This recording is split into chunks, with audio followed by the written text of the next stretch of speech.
Minha vida eu entrego em tuas mãos. Vou adorar a um Deus sem igual. Adorarei e clamarei a tua justiça.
Muito bem, meu irmão, minha irmã, meu amigo, minha amiga, vamos então à mensagem de hoje e também à oração. A nossa mensagem hoje, ela está em Lucas, no livro histórico de Lucas, no capítulo 6, Capítulo 6, a partir do versículo aqui na Bíblia que eu vou ler é o versículo 39, tá? Versículo 39. Então, Lucas capítulo 6, a partir do versículo 39, tá? Eu já vou ler aqui para vocês. Mas antes, eu gostaria de lhe dizer o seguinte: nós temos anunciado o Evangelho da Graça. Nós temos anunciado esse Evangelho do Cristo ressuscitado, o Evangelho que foi revelado a Paulo no terceiro céu. E por que o terceiro céu? Terceiro céu porque nós temos o primeiro céu, que é o céu das aves, Esse céu que nós vemos, o céu das aves, e temos o segundo céu, que é o céu dos astros, os astros celestes, e temos o terceiro céu, que é inatingível, que cremos ser ali a habitação, a morada de Deus, o paraíso, o chamado paraíso, o céu, onde um dia estaremos junto do Pai. E o apóstolo Paulo ele não sabe se em espírito ou em corpo, e ele foi e ouviu palavras inefáveis, palavras que ele não consegue pronunciar, e a ele foi revelado o Evangelho da Graça, tá? E é esse Evangelho que nós anunciamos. E o Evangelho da Graça, ele não está, por exemplo, fundamentado em cerimônias religiosas. Nós não temos. Todas as religiões, normalmente, elas têm as suas cerimônias religiosas. Em alguns lugares tem a Santa Ceia, em outros a Eucaristia. Em alguns lugares tem, por exemplo, o batismo nas águas por imersão, e outras apenas se joga um pouco de água em cima. Em alguns lugares se tem os santos, as imagens, em outros lugares se tem a arca, se tem a porta, enfim. Nós não temos nada disso. Nós não estamos ligados a cerimônias religiosas, a objetos, e tampouco a mandamentos de homens. Mas o evangelho da graça é aquele que muda os pensamentos da pessoa, tá? Muda, faz com que a pessoa ela tenha novos pensamentos. E com esses novos pensamentos, ela vai se tornando, né, uma pessoa melhor a cada dia. Ela vai vendo as coisas de uma outra forma, de um outro ponto de vista. E ontem nós falávamos sobre a questão dos religiosos que andavam atrás de Jesus, os fariseus, os escribas, os intérpretes da lei, sempre para apontar algum defeito em Jesus, ou alguma coisa que ele tivesse fazendo, ou os seus discípulos, que fosse motivo de crítica, né? Quando nós somos alcançados pelo Evangelho da Graça, nós temos uma outra perspectiva, nós temos uma outra visão das coisas. E em vez de nós olharmos para as pessoas e olharmos para a carne, porque quando olhamos para a carne, nós vemos defeitos, nós vemos falhas. Nós olhamos para o Espírito, e o Espírito é perfeito. E antes de olharmos para os defeitos dos outros, ou para as deformidades dos outros, nós fazemos então uma autocrítica, nós fazemos uma autoanálise. No dito popular, nós nos olhamos no espelho, ou seja, não olhamos para os outros sem primeiro olhar para cada um de nós. Veja o que Jesus fala a respeito disso. Vamos lá em Lucas, capítulo 6, a partir do versículo 39, tá? Que diz assim: Jesus deu ainda a seguinte ilustração. Jesus estava falando com os seus discípulos. É importante nós observarmos com quem Jesus estava falando.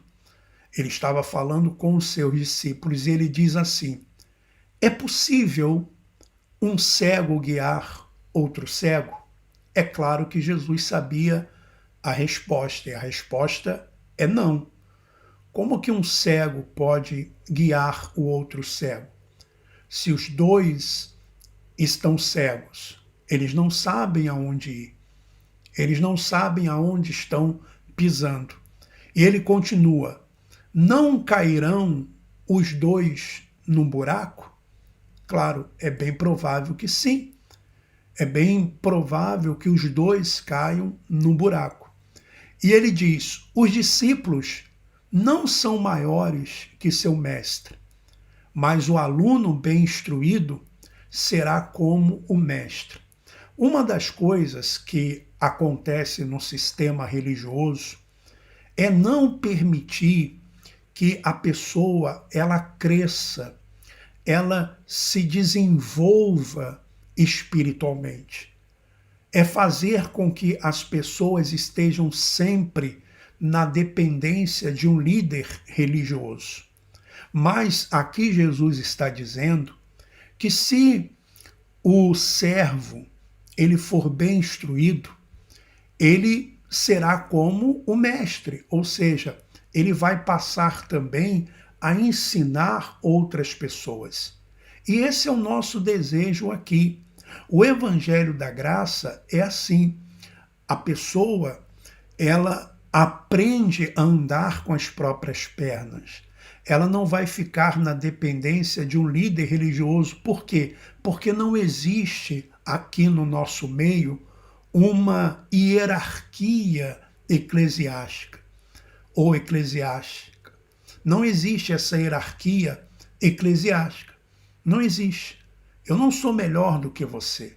Você não é melhor do que eu. Nós somos irmãos. Então, no Evangelho da Graça, a pessoa ela aprende a andar sozinha. E Jesus continua dizendo: por que você se preocupa com o cisco no olho do seu amigo, enquanto há um tronco em seu próprio olho? O que Jesus está dizendo com isso? Olha, por que você se preocupa com o cisco? O que é um cisco? É uma poeirazinha, uma coisinha à toa que está ali nos olhos do seu amigo.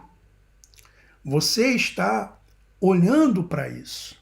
Enquanto Jesus diz que há um tronco, quer dizer, há uma árvore nos seus olhos. É claro, evidente, que Jesus aqui não estava dizendo literalmente de um cisco ou de um tronco. Aqui Jesus estava falando de uma autocrítica, de se olhar no espelho, de olhar para si mesmo, de olhar para as suas deformidades, as suas deformações, os seus defeitos, as coisas erradas também que praticamos. É claro, evidente também, que isso aqui não interfere na sua salvação. Não interfere. A sua salvação, ela não depende das suas obras, depende da graça de Cristo. Não depende de quem quer ou de quem corre, mas de Deus usar de misericórdia. Mas como que você pode desfrutar aqui do reino se você for uma pessoa que está sempre olhando para os defeitos dos outros? Você talvez queira uma pessoa perfeita na carne, mas essa pessoa não existe. Você não vai encontrá-la. Você não vai encontrá-la nem em você mesmo. Nem em você mesmo você vai encontrar uma pessoa perfeita. Então você não vai conseguir ser feliz dentro da sua casa, você não vai conseguir ser feliz no seu local de trabalho, você não vai conseguir ser feliz no seu relacionamento. Por quê? Porque você está visualizando ou você está projetando algo que não existe. E é isso que o sistema religioso faz. O sistema religioso apresenta soluções que não existem. Por exemplo, você vai ficar rico. Se você fizer uma campanha, você vai ficar rico. Ora, isso não existe, meu irmão, minha irmã.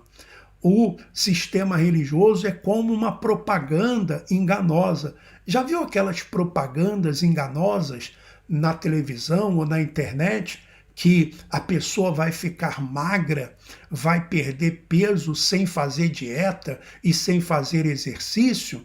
Isso não existe. Colocam lá na revista, né? Olha só como é que ficou essa pessoa aqui. Aí coloca o antes e o depois, como se aquilo ali fosse realmente algo real. Às vezes é um Photoshop, às vezes é um engano que fizeram. E a pessoa vai lá e gasta o dinheiro dela com aquele medicamento, achando que vai ficar magra. Ou então colocam lá uma modelo que come um alface por dia e quando come, e às vezes trabalham no Photoshop, tiram a barriga, tiram a gordura, tiram isso, tiram aquilo outro, e aí diz, olha, você usando esse medicamento, usando isso, você vai ficar assim, e a pessoa acredita, Então, veja, nós que fomos alcançados pela graça, nós temos esse entendimento. Isso não quer dizer que você não vá, por exemplo, orientar uma pessoa, se aquela pessoa precisa de uma orientação, ou você vai ensinar aquela pessoa se ela precisa de um ensino, alguma coisa nesse sentido. Agora, isso não pode ser algo que você vai ficar ali sempre tratando aquela pessoa. Não, aquela pessoa tem que andar com as próprias pernas. E também o nosso relacionamento com as outras pessoas, nós devemos entender que nós não vamos encontrar pessoas totalmente perfeitas. É claro que quando a pessoa ela é dirigida pelo Espírito Santo, o que acontece com ela? ela vai se tornando uma pessoa melhor a cada dia. O próprio Espírito Santo vai trabalhando dentro dela. Ela vai lendo, ela vai tendo esse entendimento e ela mesma vai tendo esse desejo de ser melhor, o desejo de tratar as pessoas de uma forma melhor. Porque veja o que Jesus está dizendo aqui. Como pode dizer, amigo, deixa-me ajudá-lo a tirar o cisco do seu olho, se não consegue ver o tronco em seu próprio olho? Hipócrita, primeiro, livre-se do tronco em seu olho, então você verá o suficiente para tirar o cisco do olho do seu amigo. Então, primeiro, olha para você. Primeiro, se olha no espelho. Primeiro, muda o que está precisando mudar em você. E Jesus chama de hipócrita. E você sabe o que quer dizer hipócrita? Você sabe hoje que nós entendemos que hipócrita é uma pessoa falsa, é uma pessoa que tenta parecer o que não é. Mas essa palavra hipócrita é uma transcrição do vocábulo grego hipócrites, né? E quer dizer o quê? O que era essa palavra no passado? Os atores gregos, né, na antiguidade, os atores gregos usavam máscaras de acordo com o papel que representavam numa peça teatral. Então, dependendo do papel, eles colocavam uma máscara de acordo com a cena que iriam representar. E daí é que vem o termo hipócrita, tá? Que hoje nós entendemos uma pessoa que oculta a realidade atrás de uma máscara, de uma aparência. Então, veja, antes de nós olharmos para os erros dos outros, temos que olhar para o nosso erro. Isso é uma característica de uma pessoa dirigida pelo Espírito Santo. A pessoa que não é dirigida pelo Espírito Santo, ela não tem esse entendimento. Então, o que ela faz? Ela fica cuidando da vida dos outros. Ela fica somente apontando os erros dos outros. Aí, eu tenho uma história para contar para você. Uma vez eu ouvi uma história, não sei se essa história é uma história real, mas é a história de uma senhora que ela tinha uma janela, né, uma janela de vidro, e do lado da casa dela tinha um quintal, um terreno, e tinha uma vizinha que todas as vezes lavava a roupa e ia estender a roupa. E aquela senhora sempre olhava pela janela para olhar a vida da vizinha, estendendo a roupa.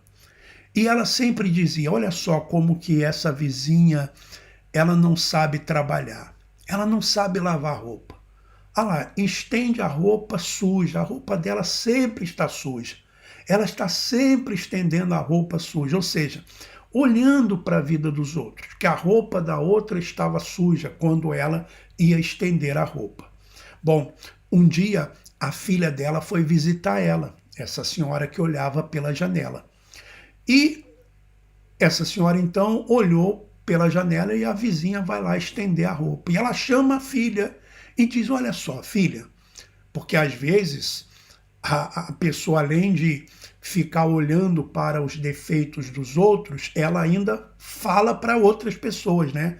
Ela ainda aponta para o erro dos outros para outras pessoas, ela ainda vai falar para outros. Aí ela chamou a filha e disse, olha lá, tá vendo? Ela não sabe lavar roupa. Todas as vezes que ela lava a roupa fica suja e ela estende a roupa a si mesma. Aí a filha disse para ela, mãe, não é a roupa dela que está suja. O que está suja é a sua janela, mãe. É o vidro da sua janela que está sujo. Então, ou seja, olhava para a vida da vizinha, achava que a roupa da vizinha estava suja, quando na verdade era a janela dela. Aliás, Jesus falou sobre isso em outras palavras, em outros termos, Se os seus olhos forem bons, todo o seu corpo estará luminoso, será luz.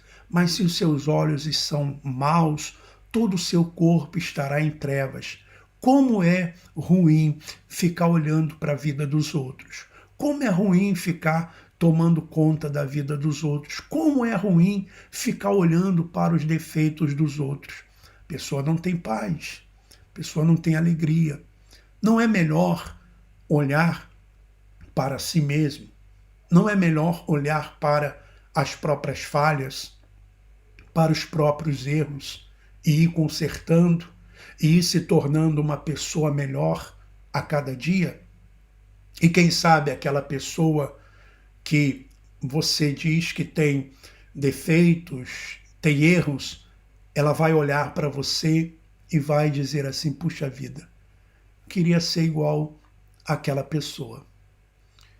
E perguntar para você: olha, como é que você consegue ser assim?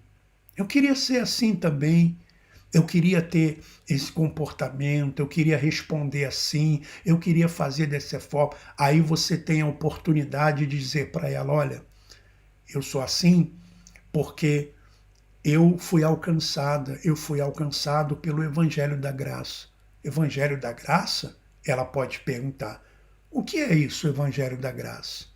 Ah, foi o Evangelho que Deus revelou ao apóstolo Paulo. O apóstolo Paulo, mas ele não pregava igual Pedro, João e Tiago. Não, Pedro, Tiago e João pregavam o evangelho para os circuncisos, para os judeus. Paulo pregava para os gentios. E nós, hoje, não somos mais gentios, porque não existe grego, não existe judeu, não existe mais essa diferença. Mas naquela época havia aqueles que não faziam parte do povo de Israel. E aí você vai falando tudo aquilo que você já aprendeu aqui, e nós aqui trazemos justamente para você aprender e para que você possa também ser um instrumento nas mãos do Pai. Que você seja luz do mundo, que você seja o sal da terra, que olhem para você e vejam um bom exemplo na sua vida. Não um religioso. Não vão ver em você, não vão ver você com Bíblia debaixo do braço, não vão ver você, por exemplo, de joelhos, não vão ver você jejuando, não vão ver você participando de ceia, dando dízimo, nada disso. Mas vão ver em você uma pessoa com um comportamento bom, agradável, palavras agradáveis. Vão ver em você uma pessoa que trabalha, uma pessoa que se alimenta bem, uma pessoa que cuida das suas coisas, uma pessoa que todos terão prazer em estar junto de você. Tá bom? Vamos agora à oração. Vamos falar com o nosso Pai, como fazemos sempre aqui, falando com o Pai.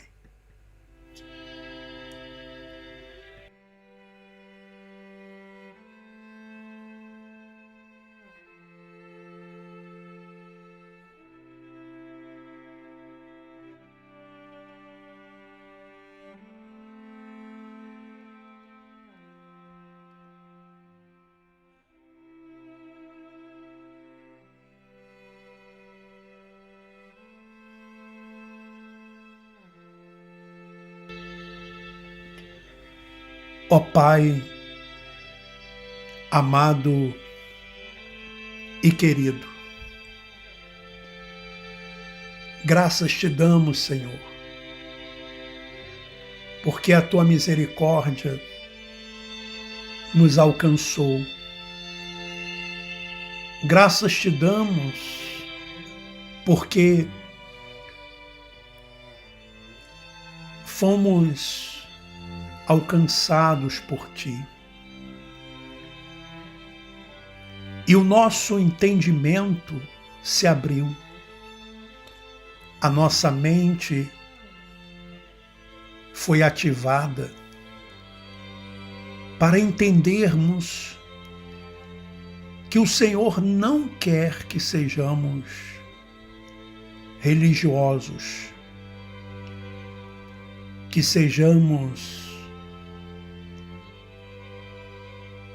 pessoas dominadas pela religiosidade, em busca de cerimônias religiosas, em busca de rituais religiosos. Não. O Senhor quer que sejamos melhores a cada dia. Que a cada dia tenhamos um comportamento que o Senhor venha se agradar. Mas essa mudança que acontece naqueles que foram alcançados pelo Evangelho da Graça, não é uma mudança imposta.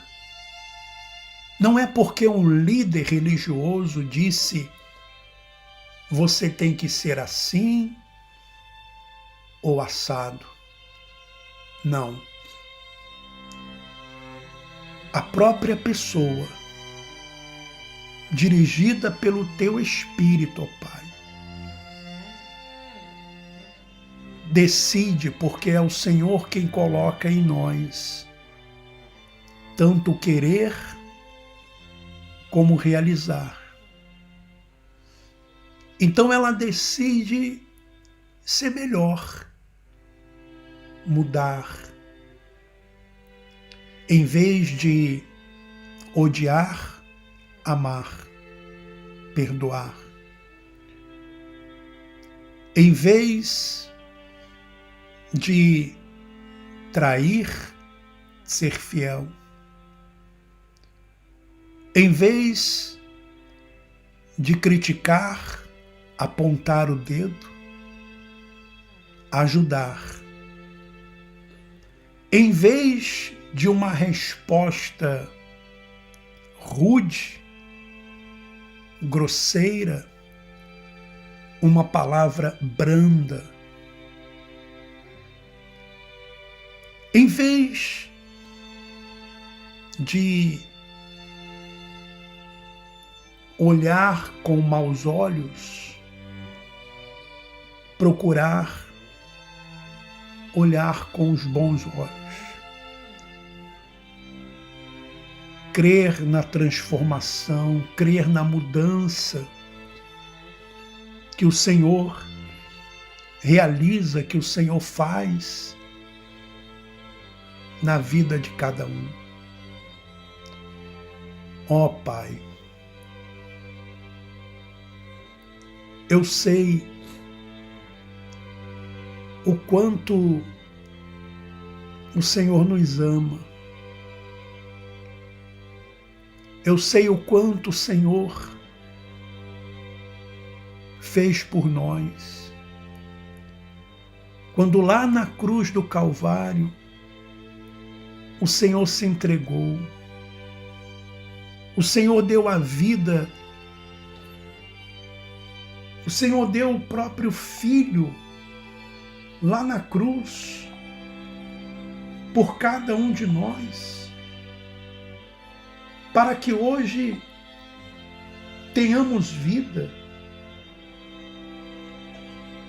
Ó meu Pai, que mais o Senhor pode fazer por nós? Se o Senhor já fez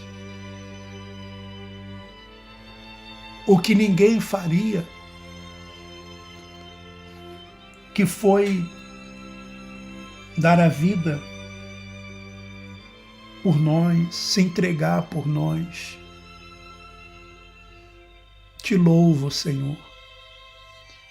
Te glorifico, te exalto. O Senhor quer que sejamos como aqueles filhos que olham para os seus pais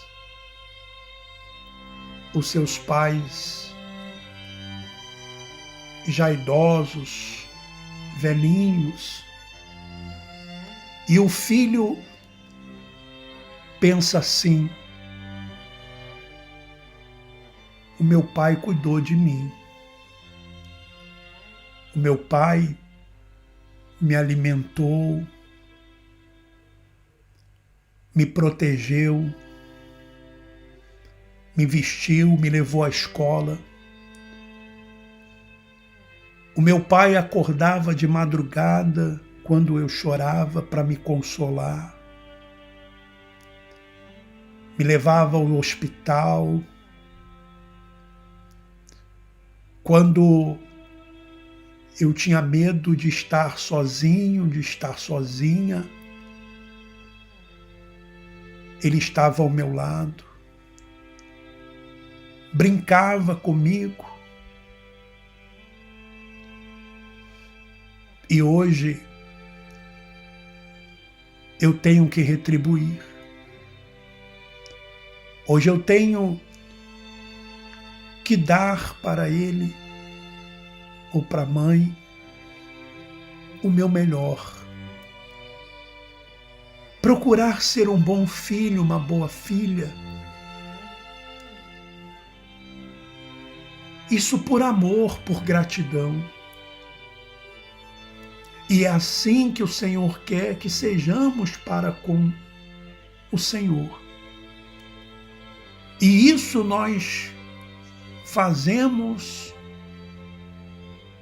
quando olhamos para o nosso próximo com amor, com carinho, com dedicação e procuramos estender a mão para ajudar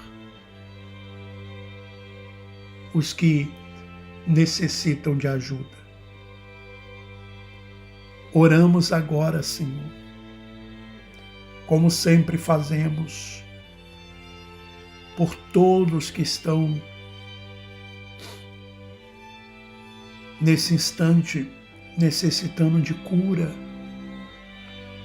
necessitando de paz, de saúde, necessitando do livramento da angústia, da depressão, do desejo de suicídio. Que sejam livres agora e tenham paz. Os que estão em hospitais, em presídios, cada familiar aqui, dos irmãos e irmãs que aqui estão, dos meus familiares, dos familiares da Marcela, que todos eles sejam alcançados pela tua misericórdia e compaixão. É o que eu te peço, Senhor, e te agradeço. E todos os que creem, digam assim seja.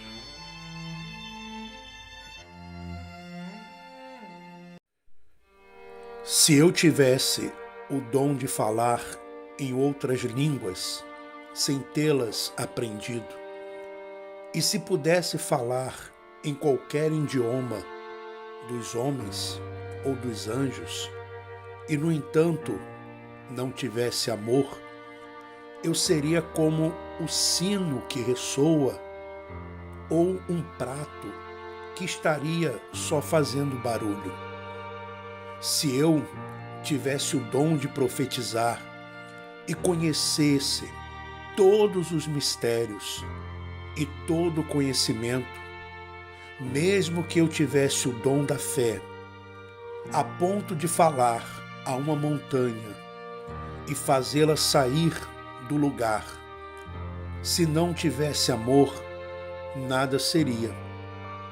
Se eu desse aos pobres tudo quanto tenho, entregasse meu corpo para ser queimado vivo, e contudo não tivesse amor, isso não teria valor algum. O amor é paciente e bondoso, nunca é invejoso ou ciumento, não é presunçoso nem orgulhoso, não é grosseiro nem egoísta, não é irritadiço nem melindroso, não guarda rancor. O amor nunca está satisfeito com a injustiça, mas se alegra quando a verdade triunfa. O amor tudo sofre, sempre crê, sempre espera o melhor, tudo suporta. 1 Coríntios, capítulo 13, do versículo 1 ao versículo 7. Sabe, meu irmão, minha irmã, a melhor maneira de você saber que é uma pessoa dirigida pelo Espírito Santo e que Deus está contigo é o fato de você, a cada dia, querer ser uma pessoa melhor. Exatamente isso, uma pessoa melhor.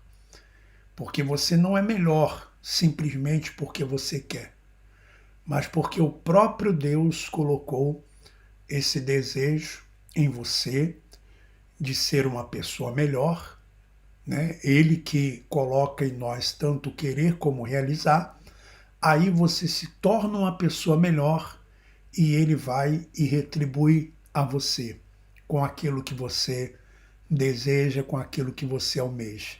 Mas é assim, o próprio Deus, ele coloca em nós o querer de sermos melhores e porque nos tornamos melhores, ele mesmo nos retribui para a glória dele. Tá bom? Nós vamos ficando por aqui. Desejo a todos vocês que Deus continue lhes abençoando. Um forte abraço para todos e estaremos de volta amanhã nesse mesmo horário aqui nessa programação. Tá bom? Um forte abraço e vamos em frente. Tchau, abraço. O Evangelho da Graça de Cristo nos ensina a amar ao próximo e ajudar ao outro sem desejar nada em troca. É um ato de compaixão, generosidade, empatia e humildade. Sendo assim, amar ao próximo é se importar com a vida do outro.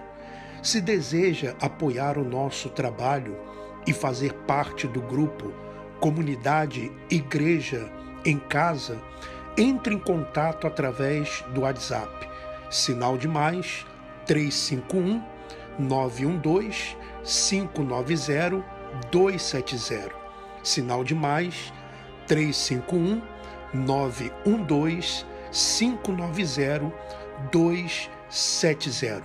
Desde já lhe agradeço e que Deus continue lhe abençoando. Olá, eu gostaria de lhe convidar para que você fizesse parte da nossa comunidade Igreja em Casa. E como que você pode fazer isso? Se tornando um membro aqui do nosso canal. Basta você clicar lá naquele botãozinho que diz assim, seja membro ou aderir. E o próprio YouTube vai dando os passos para você, o passo a passo, como você se tornar um membro do canal. Ou então, seja um apoiador do canal através do Pix, que eu coloco aí para que você então possa colaborar de uma forma voluntária. E no dia 30 de junho, nós teremos uma live exclusiva para os membros e para os apoiadores do canal. Dia 30 de junho vai cair numa sexta-feira e a live ela vai acontecer no horário de 8 horas da noite, horário do Brasil, e meia-noite, horário de Lisboa, de Portugal, tá bom? Então basta você se tornar um membro do canal ou então um apoiador aqui do nosso trabalho, do nosso canal, da comunidade Igreja em Casa. E aí o que você faz? Depois que você se torna um membro, que você seja um apoiador, que você também faça aí, né, a sua contribuição voluntária, você me envie um WhatsApp, tá? O WhatsApp é o 351, primeiro você coloca o sinal de mais 351 912 590 270, sinal de mais 351 912 590 270. E aí eu vou colocar você no grupo de WhatsApp da nossa comunidade, tá bom? Que Deus continue abençoando a todos, um forte abraço e vamos